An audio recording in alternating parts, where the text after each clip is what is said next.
আসসালামু আলাইকুম প্রিয় শিক্ষার্থী। প্রতিদিনের নাই নবম দশম শ্রেণীর পদার্থবিজ্ঞান। এই পদার্থবিজ্ঞানে আমি আজকে বেগ নিয়ে আলোচনা করব। বেগ প্রধানত দুই প্রকার: সুষম বেগ এবং অসম বেগ। সুষম বেগ এবং অসম বেগ এটা কি? এটা কি শিক্ষার্থীরা ব্যাখ্যা করতে পারবে? আমার একজন প্রিয় শিক্ষার্থী ফারহানাকে আমি বলতেছি, ফারহানা, তুমি কি এই সুষম বেগ অসম বেগ সম্পর্কে বিস্তারিত ব্যাখ্যা করতে পারবে? জি না স্যার, আপনি একটু ভালো করে ব্যাখ্যা করে দিন। শিক্ষার্থীকে আমরা আজকে বিস্তারিতভাবে সুষম বেগ অসম বেগের সংজ্ঞা এবং সুষম বেগ অসম বেগ কিভাবে পরিচালিত হয় এবং এই সুষম বেগ অসম বেগের লেখচিত্র কিভাবে অঙ্কন করতে হয়, এই কটি বিষয়ে আমরা আজকে আলোচনা করব। বেগ দুই প্রকার: সুষম বেগ অসম বেগ। তীর চিহ্ন দিয়ে অ্যারো চিহ্ন দিয়ে আমরা ভাগ দেখানো হয়েছে।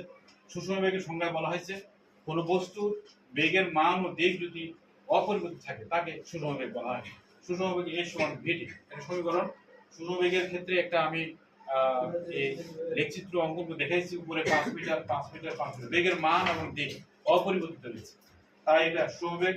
এখানে বেগের মান পরিবর্তন হয়েছে, 5 মিটার পরবর্তীতে গেছে 7, তারপরে 3, তারপরে 10, বেগের মান পরিবর্তন, তাই অসম বেগ। এই সুষম বেগ এবং অসম বেগের ক্ষেত্রে সুষম বেগের ক্ষেত্রে যে গ্রাফ আঁকা হয়, লেখচিত্র আঁকা হয়, সেক্ষেত্রে আমি এক্স অক্ষে সময়, ওয়াই অক্ষে বেগ নিয়ে যদি একটা গ্রাফ আঁকা হয়েছে, সেই গ্রাফটিতে আমরা দেখতে পাচ্ছি যে ও এ অংশে বেগ বৃদ্ধি পেয়েছে, অর্থাৎ ত্বরণ সৃষ্টি হয়েছে। আর এ বি অংশে এটা এটা বেগের মান সমান ছিল, পরিবর্তন হয়নি, তাই এটা হলো সুষম বেগ বা সমবেগ। পরবর্তী অংশে বিসি অংশে আবার বেগ বৃদ্ধি পেয়েছে, তাই ওটাকে বলা হয় সুষম ত্বরণ বা বেগ বৃদ্ধির হার।